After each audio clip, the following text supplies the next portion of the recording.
你而家着緊嗰件衫，如果啱啱好撞正我今日想講嗰種顏色，我勸你聽埋落去先除。我執過一個衣櫃，個衣櫃嘅主人運程行咗成10年下坡，佢一直以為係風水唔好，以為係流年不利。人睇過屋，搬過床頭，錢花咗唔少都冇用，直到我打開佢個衣櫃嗰一刻，我先知佢衣櫃入面9成3全部都係同一種顏色，而嗰種顏色正正係最好氣嗰種。易經有一句話叫色乃氣之表，你今日着乜嘢顏色，唔單止係品味，係你每一日同自己個氣場打緊一場仗，贏定輸，你自己可能到而家都仲唔知。嗰個衣櫃我依家諗返都覺得得意，事關佢個主人姓陳，我哋兩公婆都熟，佢老婆同我相熟過，我同佢熟，呢個關係你哋唔使太上心。總之我因為呢層關係先有機會入到人哋間房執衣櫃。陳生做地產經紀10幾年前風光過，年年做到公司頭3名，後尾個7、8年慢慢跌到差唔多要轉行。佢老婆同我講嗰陣語氣係嗰種講出嚟自己都覺得幾荒謬嘅無奈。過3個師傅睇屋，換過2次床頭，連辦公室個座位都調過，通通都話吉，但業績依然一年淡過一年。你估下我入去見到乜嘢？唔係空氣，唔係符咒，唔係邊個放咗嘢喺度整蠱佢。我推開個衣櫃趟門嗰一刻，見到嘅係一整排深灰同黑，深灰同黑，深灰同黑。我數過成17件外套，15件係呢2種色。陳太喺我背後細細聲講，佢話呢啲顏色專業啲，做地產要有派頭。我當時冇答佢，我心諗呢個唔係派頭問題，係氣嘅問題。講到呢度，我要停一停，講反一句你可能唔中聽嘅，風水呢樣嘢，好多人以為係屋，係床頭，係大門朝邊，其實呢啲全部都係外圍，真正貼身，日日都同你打交道嗰件事係你着喺身上嘅嗰件衫。屋你1年先執一次，衫你日日都揀，邊樣影響你深啲？你自己諗。黃帝內經裏面有句話叫5色令人目盲，好多人斷章取義，以為講嘅係色彩太雜會亂心，其實原文語境講緊嘅係過度失衡，唔係話某種顏色本身有毒，而係你長期單一大量咁着一種同你氣場相沖嘅色，日積月累，人自己都唔覺意，就好似溫水煮蛙咁，慢慢將自己嘅陽氣煮走。陳生就係咁，佢個人本身火氣偏弱，你哋可能會問我點知？講真，呢啲我唔喺度斷生死斷吉凶，我淨係講觀察。佢講嘢細細聲，行路唔起勁，成日話自己瞓極都眼瞓，呢種底子嘅人再日日包住深灰黑色，等於本身電量得3成，仲要日日開緊個大耗電嘅 app。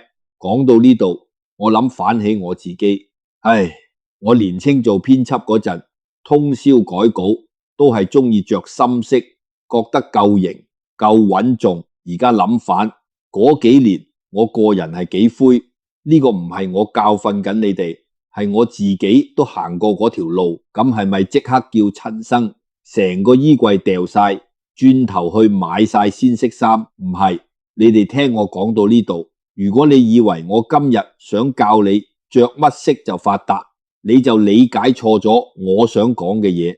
氣場呢樣嘢唔係換件衫就即刻逆轉人生，佢係一個長期累積，你自己每日都要重新選擇嘅過程。不過我可以話你知，嗰日我同陳生講，你衣櫃入面最少要有一件係另一種顏色嘅衫，每個禮拜起碼着2、3日。佢半信半疑，但都應承咗。3個月之後，陳太喺街市見到我阿婆，講咗一句唔知係咪心理作用，佢近排開始接得返啲客。我唔會話呢句係鐵證，玄學呢家嘢本身就唔係化學公式， 1+1唔一定等於2，但我想講嘅係顏色會改變你自己嘅狀態，狀態會改變你嘅氣，氣會改變人哋見到你嗰一刻嘅第一印象。呢個邏輯唔係迷信，係好實在嘅一條鏈。到底陳生轉着嘅係邊種顏色？我暫時唔講，因為我想你哋先明白一樣嘢。喺我認識嘅所有天選之人入面，佢哋唔一定生得靚仔靚女，唔一定屋企有錢，但佢哋衣櫃入面一定有嗰幾種特定嘅顏色，係你估唔到，但一講你又會恍然大悟嘅。第一種，我而家就同你揭，同聲相應，同氣相求。呢句出自易經觀卦，好多人淨係識用嚟講交朋友，話氣味相投，其實原意闊好多。天地萬物，凡係頻率相近嘅嘢，會自然互相牽引。聲音係咁，氣係咁，顏色其實都係咁。我年輕嗰陣睇呢句，覺得虛無縹緲，得個講字。人到中年，見得多咗，先發覺呢句話講嘅其實係一種好樸素嘅道理。你散發緊乜嘢頻率，就會引翻嚟同頻嘅嘢。你今日成個人灰灰地、暗暗地，招返嚟嘅機會，貴人都會係灰灰地、暗暗地嗰種。你成個人通透、企理、有光，人哋見到你嗰一眼，先會諗起將個機會派俾你。而顏色就係最快、最直接調整緊你呢個頻率嘅開關。第一種天選色，我唔賣關子，就係黃色系，尤其係帶少少金嘅暖黃、土黃。你哋依家可能心諗，咦，飛哥，你唔係講緊風水命理咩？點解會由黃色講起？我同你講，呢個唔係我作出嚟，係有根有據嘅。五行入面，黃屬土，土主中宮、主巽、主口、主納。你揸支羅盤都好，睇塊龜殼都好，土永遠係承載萬物嗰一樣。冇土，木冇得種，水冇得聚，火冇得燒到落地。你話呢個同你有咩關係？我話你知，中國人成千年嚟，龍袍用黃色，唔係因為皇帝中意呢隻色靚，係因為土居中央，皇帝要坐鎮四方，就要借土嘅氣。你哋而家梗係唔使着龍袍，但呢個邏輯可以借嚟用喺自己身上。你着黃色係等於你身上多咗一份穩得住場嘅氣。講到呢度，我要話反你知一樣嘢，唔係人人都啱着大紅大黃太仙嗰種正黃，其實好啱。氣場本身就弱，需要提氣嘅人。但如果你本身個人已經好旺好衝，成日心浮氣躁，講嘢急，周身唔安樂，你再着鮮黃，等於個煲已經滾緊，你仲加把火，容易變咗急躁，口不擇言，甚至破財，因為你個氣冇沉落嚟。我講到呢度，其實心入面諗起一個人，一個相熟嘅茶餐廳老闆娘，我唔講佢個名，你哋可能都估到我講緊邊一種人。嗰種周身金氣，成日中意着大紅大黃，講嘢一輪嘴，脾氣一嗲就嗲嗰種。佢個女同我講，佢阿媽近幾年生意反而愈做愈起伏，唔係唔叻，係佢個氣成日俾自己嘅衫頂爆咗。所以我會建議中意用黃色調氣嘅人，盡量揀帶灰、帶瓦、帶土感嗰種黃，好似曬乾咗個稻穗嗰種色，唔好揀熒光燈下閃到粗粗聲嗰種正黃。你唔使去邊，道風水師教你分析卡，你自己企喺鏡前面，着落身覺得舒服定係刺眼，你個人自己會知。咁邊啲人特別啱着黃色係？我觀察過唔少人，發覺一個規律，做緊中間人角色嗰啲人特別啱。乜嘢叫中間人？中介、經紀、HR、秘書，甚至係屋企入面成日夾喺老公同奶奶之間嗰個媳婦，呢啲位置本質係要承接。你唔係主角，但成件事冇你就搞唔掂。土嘅氣質就係咁，唔搶眼，但少極唔得。如果你聽到呢度覺得講緊我，你唔使即刻去買衫，我想你今晚做一件事就夠，打開你個衣櫃，睇下入面有幾多件係暖黃、土黃色系。如果連一件都冇，你可能就係嗰種成日覺得自己做咩都好努力，但成件事總係搭唔上力，借唔到人哋把口幫你講句好話嘅人。土成萬物，但土唔會自己出聲。第一種顏色我揭到呢度先，第二種同第一種完全相反，一個係成，一個係藏。呢種顏色我第一次留意到佢個威力，唔係喺古書度睇，翻嚟係喺一間中環寫字樓嘅玻璃房入面。嗰間玻璃房我而家都仲記得個畫面，唔係話個場面有幾戲劇性，反而係太靜。成層寫字樓開緊會，人人講嘢都好大聲，爭住表現，得嗰個坐喺最入邊嘅女人，成程會冇講過幾句。佢着一身深藍，唔搶眼，但你個眼唔知點解總係飄返去佢嗰邊。會開完話事嗰個唔係，聲最大嗰個係佢。我當時仲未識講呢件事同乜嘢有關，我淨係覺得呢個畫面好耐都印喺我個腦度。你哋間屋有冇試過呢種經驗？一間屋冇一件嘢特別靚，冇金冇銀，冇雕龍雕鳳，但你行入去就係覺得舒服，企理有種講唔出嘅定。反而有啲屋樣樣嘢都貴，卻俾人一種心浮氣躁嘅感覺，坐唔落。呢種定同我而家想講嘅第二種顏色係同一種氣質。第二種天選色係藏青、靛藍呢類深沉但唔死實嘅藍。你哋可能話深藍好平常啫，邊個衣櫃冇幾件深藍衫？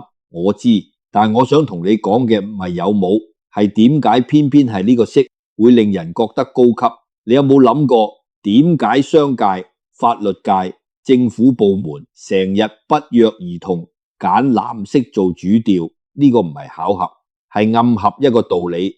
藍近水，水主治主藏，水唔會自己爆響嗌，但水滴石穿，水能載舟，亦能覆舟。一個人氣場帶水，未必即刻搶到晒你眼球，但佢有一種你唔敢睇小佢嘅分量。我成日同啲後生仔講一句話，真正有分量嘅人唔係聲大，係聲穩。你留意下，屋企入面最有話事權嗰個，通常唔係嗌得最大聲嗰個，係嗰個一開口，全屋人自然靜低聽佢講嘢嗰個。呢種力量唔係天生嘅，係可以慢慢養返嚟嘅。而其中一個入口就係你日日着咗喺身嗰種顏色。講到呢度，我要老實同你哋講一句，我自己都試過反面教材。後生嗰陣做編輯，中意着淺色，中意搶眼，總覺得要俾人記得住先算成功。做咗幾年，先發覺人哋記得嘅唔係我件衫，係我講錯咗幾多次話。年紀愈大，我着深藍嘅日子愈多，講嘢反而愈少，但俾人聽入耳嘅機會反而多咗。呢個唔係我教你哋，係我自己行過先明。不過呢種顏色同第一種黃色一樣，唔係人人啱，日日啱。你如果本身個性就已經好內斂、好靜，成日俾人話悶唔夠火，你再日日包晒深藍，等於水上面再加水，會越嚟越唔敢出聲，越嚟越冇存在感，甚至有啲人會越着越自閉，成日覺得自己講咗都冇人聽。咁點分自己啱唔啱？我教你一個好簡單嘅方法，唔使睇八字，唔使查萬年曆，你着深藍嗰日同你着鮮色嗰日比較下自己講嘢嘅語速，如果動取，如果心，如果着心動，如果絕心足，如果太然，如果太然，如果動取，如果轉痴，如果仲要收埋自己，就過咗火。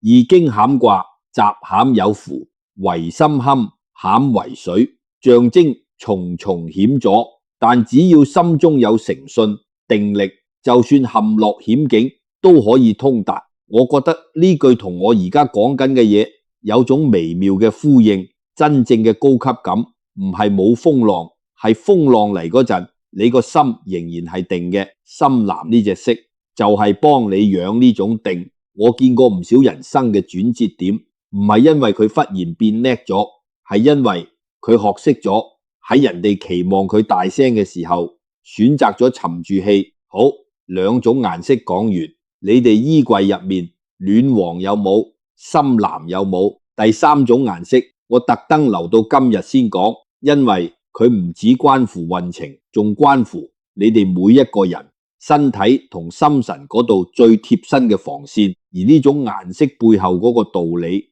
好多人以為自己識，其實一直都理解錯咗。你哋而家可能諗緊第三種，梗係紅色啦，辟邪招福，邊個唔知啊？我可以話你知，你估錯咗。紅色確實有佢個位置，但紅色呢種嘢好似辣椒，落得啱係提神，落得多係灼傷。街市邊個阿婆都識講紅色旺，正正因為太多人識，先會有咁多人亂用。你去睇下幾多人本命年成身紅衫紅褲，結果嗰一年反而過得特別燥，特別多口舌是非。你哋自己諗下，係咪紅色出咗事？其實唔係紅色錯，係佢哋唔識。紅色要配另一樣嘢先叫陽氣十足，唔係得個紅字。第三種顏色，我今日先揭俾你聽，係赤金、酒紅呢類大光嘅深紅，唔係大紅大紫嗰種正紅。你可能覺得呢個分別好微細，但我同你講，就係呢層光先係真正嘅陽氣所在。藏經有句話，氣成風則散，界水則止，講嘅本來係地理形勢。我今日想借嚟講嘅係另一層意思。陽氣呢樣嘢最忌乘風而散，最要有樣嘢幫佢兜住。一件死實實嘅正紅衫，佢係一團燒緊嘅火，冇容器兜住，燒得快，散得都快。而帶少少金光嗰種深紅，好似一團有爐兜住嘅火，佢暖，佢穩，佢唔會燒你，但佢燒得耐。我10幾年前識過一個做廚房嘅老師傅，佢同我講過一句話，我依家都仲記得呢個鑊，火太猛就太細就唔熟，要嗰陣慢火先能夠將啲嘢炆到入味。我當時淨係當佢講緊煮餐，而家諗翻，佢講緊嘅其實係氣。好多人以為陽氣十足，即係要成日興奮，成日高調，成日爭出頭。錯，真正陽氣足嘅人，你同佢傾偈，佢俾你嘅感覺唔係嘈，係軟。你企喺佢隔籬，你會唔知點解自己個心都定咗少少。呢種人通常都識用呢種大光嘅深紅，唔係喺件衫上面，可能就係一條頸巾、一隻錶帶、一個袋，唔使成身着晒，一件就夠。講到呢度，我要同你講一句，可能你唔中聽嘅，顏色幫到你嘅，永遠係氣同情緒呢個層面，唔係身體。如果你近排成日周身唔舒服，瞓極都攰，成日頭暈心悸，你第一件要做嘅事唔係換衫，係去睇醫生。玄學可以幫你嘅心神定啲，情緒順啲，但佢代替唔到藥。我唔想你哋為咗一件衫耽誤咗真正要處理嘅事。呢句唔係我客氣，係我認真想你哋聽入耳。好，講返正題，你哋有冇發現我3種顏色講落嚟，一種主成，一種主藏，一種主暖，土、水、火，3種完全唔同嘅氣質。點解偏偏係呢3種先叫天選？因為佢哋唔係3種獨立嘅顏色，佢哋係一個組合。你衣櫃入面如果得晒一種，你個氣場係偏嘅，3種輪流着先叫調，呢個先係易經。講一陰一陽之謂道嗰個真正意思唔係非黑即白，係識得輪流轉。我知你哋而家可能想快啲返自己個衣櫃睇一睇。好，我俾你哋1分鐘，唔使急，睇完唔使急住走，喺留言度打返4個字俾我，旺氣加身。呢4個字唔係得個意頭咁簡單，你打過一下，其實係你自己俾自己一個提示。由今日開始，你會留意返自己每朝揀衫嗰下，唔止係揀靚唔靚，係揀緊自己成日嘅氣。3種顏色講完，但我想問返你哋一個問題，可能比顏色本身仲重要。你衣櫃入面有冇一種顏色，你成日買、成日着，但你自己都講唔出點解中意佢？我問完上面嗰條問題，其實冇打算即刻俾你答案，因為我自己諗咗好耐都答唔到。我而家個衣櫃掛得最多嘅係灰色，唔係深藍嗰種有份量嘅灰，係好普通、好唔起眼嗰種淺灰。我問過自己好多次，點解我明明識講呢啲道理，明明知道邊種顏色對我啱，但我最中意着嘅永遠都係最唔顯眼嗰隻色。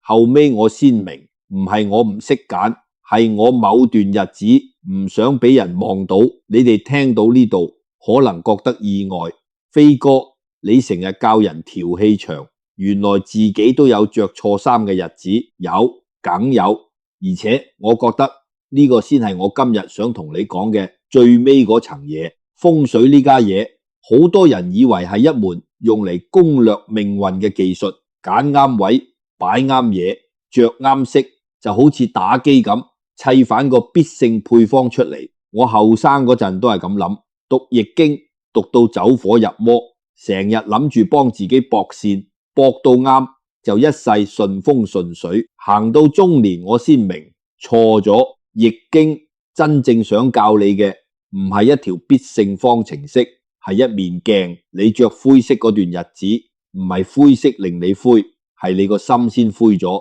你先揀反件灰色衫去配合嗰種心情。顏色唔係因係果，但佢同時又會反轉頭做因，等你個果變得更深。呢個先係同聲相應，真正嘅殺傷力。你灰，你着反灰色，你着灰色，你就更灰。一個圈越轉越實，所以我先話衣櫃入面嗰幾件衫，其實唔止係布，係你自己嘅一面鏡，照反出你而家個心到底喺邊種狀態。你唔使去邊度問大師睇風水，你自己打開個衣櫃，已經睇到最真嘅嗰份命盤。我依家會定期執一次衣櫃，唔係為咗執靚啲，係我會逼自己問，依家呢件衫係我心情揀嘅，定係我想俾自己嘅心情變成邊個方向？如果我發覺自己連續一個禮拜都揀晒灰色、黑色，我會知唔係衫嘅問題，係我要停低問下自己近排係咪頂得太辛苦。呢個先係我想你哋帶走嘅嘢，唔只係3隻顏色嘅名，係一種揀衫前先揀反個心情嘅習慣。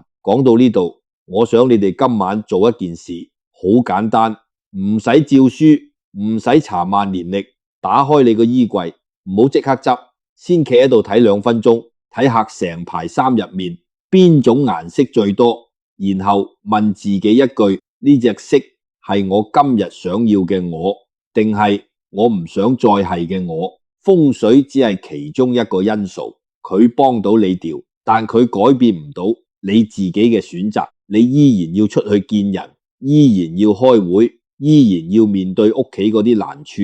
顏色唔會幫你搞掂啲嘢，佢只會幫你帶住更定嘅心去搞掂。留返一句俾你哋，如果你今晚翻執衣櫃，發覺自己連一件天選色都冇，唔使慌，依家去揀都未遲。窗外個天開始暗落嚟，我都執緊嘢，執到嗰件深藍色外套，我今晚着返佢，聽日開會。顏色會變，人會變，但你想成為邊種人，由你揀。